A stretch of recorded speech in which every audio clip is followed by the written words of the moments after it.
9-7.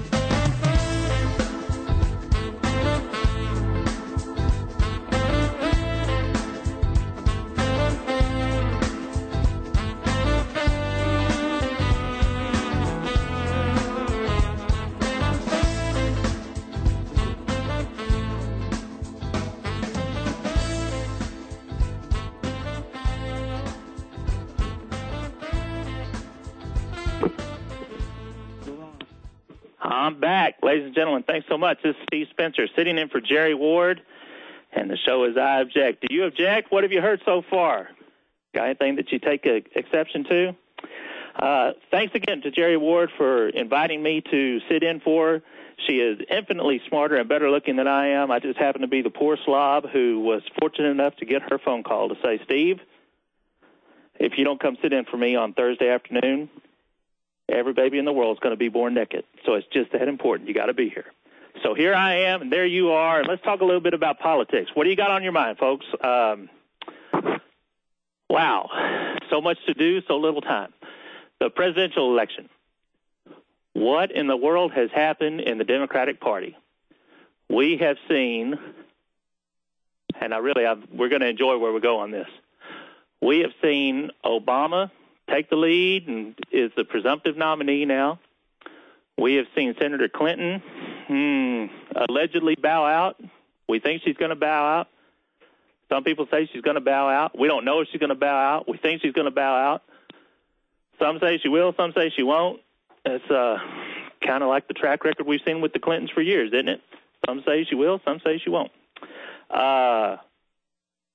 Do you think she'll be the vice presidential nominee? Do you think she'd even get the offer? If she got offered, do you think she'd accept it?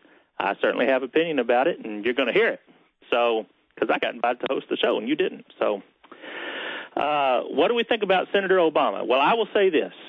Out of all of the candidates that are in the field, Republican or Democrat, current or former candidates, I will say I believe has been the most distinguished of the candidates. But I think he also got a lot of softball treatment throughout much of the primary process. I believe Senator Clinton is the most intelligent candidate that's been in the field, Democrat or Republican. I just balance that with what I can only describe as maybe a lack of a moral compass, or some people say, that's a great brain without a soul. But I just say, just maybe the moral compass is defective. Now, ladies and gentlemen, when I say that, let me first be real clear. I am not trying to be a moralist or a moral snob. I just don't happen to be a candidate for president of the United States. So she stuck herself out there, so there's my commentary about it. What do I say about Senator McCain?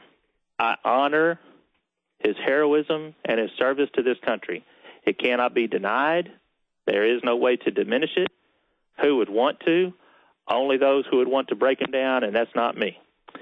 I think that in light of all the politics, this country is probably fortunate to have Senator Obama as the presumptive Democratic nominee, because it diffuses all of the slings and arrows to be cast about racism. It negates all of that. Now, we're going to hear a lot. We're already hearing a lot about sexism. Hillary Clinton got robbed, and I was on a radio show last week, and I was asked about this very specifically.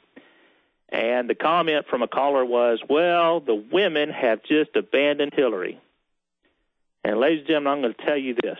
In my absolute deepest opinion, if you're voting for a candidate because he or she is black or white, or if you're voting for a candidate because it's a man or a woman, or if you're voting for a candidate simply because it's a white guy who's an aged, well-seasoned veteran, you're voting for the wrong reason. There's got to be something deeper. There's got to be values and principles and ideals and policies and platforms that you have to be able to to believe in, or else you're just voting for the wrong reason, folks. And so what am I getting to? I'm getting to this. First of all, I do not believe that Hillary Clinton, I do not believe that she will be offered the vice presidential nomination. I do believe she would take it if she were offered it. I do not believe she will be offered it. I think that there's been too many slings and arrows cast by her and her campaign, especially by her husband, at Senator Obama, to really allow him to offer the vice presidential nomination to her. And if he did, I think that it would serve more to fracture his base than to unite his base, not the Democratic Party's base, but his core supporters. Because we saw things like in the South Carolina primary, we saw Bill Clinton go to, who's a rock star around the world. He absolutely can draw a huge crowd. I know what he gets paid for a speaking engagement. It's well publicized. The guy can draw a crowd. Say anything you want about him, but you can't call him uncharming. The guy is a very charismatic guy. But he goes to South Carolina during the primary season, and he has what basically amount to small little coffee clutches and boils it all down to, because he was looking out ahead, several states ahead, well, South Carolina's going to fall to Obama because all the black people are going to come out and vote for her. So that means that we really got to rally up the white people and get them behind Hillary, or we're going to really have trouble in this election. And I think that when he did that, President Clinton, Senator Clinton, abandoned every moral principle that they could ever have ascribed to in saying they were civil rights activists, or saying they were advocates of change or civil rights or progressive politics. They did more to set race relations back in this country than anybody we've seen in a long time. And I think that's a sad commentary on this country, not just on the Democrats, not just on the Clintons. It's a sad commentary on this country because we did have too many people who bought into it. Senator Obama, say what you want about him, he hasn't been discourteous. I'm very leery and dubious about some of his relationships, some of his so-called friendships and alliances. I don't think it's fair that he be hung in a wholesale manner with the religious affiliation of Reverend Wright, but there's no denying that was his church up until just about a week ago. But where does that leave us going into the Democratic Convention? Well, the Texas Democratic Convention, for example, the state convention, is this weekend in Austin, Texas. And I think we're going to see quite a fight. There have been lawsuits already in Texas over recognizing delegates versus caucus votes, and assigning delegates to the party, to convention delegates, appointing them. I think we're going to see a real fight. I think Texas could be a real precursor to what we're going to see at the national convention. I don't think there's going to be quite as unifying a rally cry as you would expect within a party. I think there's still an enormous number of people who are angry at Hillary Clinton, but there's still an equal number of people who want to see her as the nominee ahead of Barack Obama.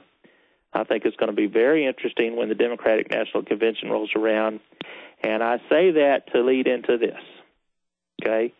Let's talk about the Republican Party. Senator McCain is the presumptive nominee. But there is a guy out there that a lot of people, I think, are underestimating. I think a lot of people are underestimating the support he has, and a lot of people are underestimating the strategic initiatives that his supporters have undertaken. And it's Ron Paul. That's almost like cursing in someone's house sometimes to some people. It's, yes, Ron Paul. And Ron Paul is anything but dead. I'm going to tell you now, he is absolutely got grassroots supporters who are, in fact, in Texas last week, earlier this week, we saw a lawsuit filed by members of the Republican Party against the Republican Party of Texas, specifically for the closed-door backroom politics that has excluded Ron Paul from the political process to a large degree. And a judge has just in the last day or so handed down an order saying, Republican Party of Texas, you got to follow your own election law. You got to follow the election laws, or we're going to have to redo the whole thing. And so where does that leave us on a national scale? What kind of? I mean, is Ron Paul just is he a one state kind of guy? Is Texas the only state where this is going to happen?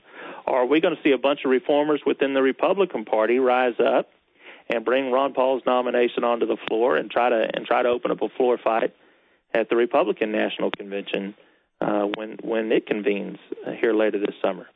So I think we're going to see anything but boring politics. We're not going to see any boring politics this summer or leading up to November. I think it's only going to get more interesting. I think there's plenty for us to see and learn and watch and do. And my challenge to you is, ladies and gentlemen, where do you fall out on that? I mean, I want to know, where do you come out when you hear about infighting within a party, or what do you think about Senator Obama's presumptive nomination, or Senator McCain's presumptive nomination, or the challenges to those presumptive nominations? Do you object? Where are you?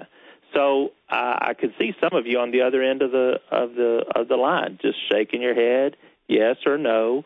When I ask if you object, it's kind of cool to get that vibe over the air. Anyway, we've got great infighting going on within the Democratic Party. We've got some rumblings going on within the Republican Party right now. I think we see more unity but less fundraising coming out of the Republicans. We see Governor Romney and Governor Huckabee out trying to rally the Republican Party to fall behind Senator McCain's nomination. But a lot of folks, I think, are underestimating Ron Paul. There's another wild card in all of this, I think, that a lot of people are missing out, and that's Bob Barr's nomination in the Libertarian Party, running for the Libertarian nomination for president. Bob Barr, does he have a prayer of being president? Not a chance. It just ain't going to happen. But could he draw a lot of votes away and make this a tighter race in a general election? Oh, you bet. And a lot of people would be really naive to think that couldn't happen. What else could happen? Well, don't forget about that guy up in New York. Bloomberg said that he'd be very willing to back those were his words, any viable independent candidate for president of the United States. Folks, we go right back to Ron Paul. Now, Ron Paul, I think, has said on the record, I will not be an independent nominee for president of the United States. The winds of change are just strong out there. We see it with Obama. We see it with Clinton. We see it with McCain. McCain has certainly worked to distinguish himself from the Bush administration. We see it with Barr, who is a former very strong right-wing Republican congressman who fell out with the party really after 9/11 and the fallout from 9/11. So there's all kinds of politics in the wind. I certainly would love to know how you feel about all that, where you fall out on it. Do you object? Here's what I know. I object, but I appreciate you listening to I Object with Jerry Ward. And I'm your guest host, Steve Spencer, filling in for Jerry Ward. She'll be back with you in our next show. We're headed into a break right now. Get your thoughts together. We're going to close with some more thoughts on the issue of parental rights and grandparent visitation issues. We're also going to talk about some other aspects of parental rights when we come back. I appreciate you listening to I Object.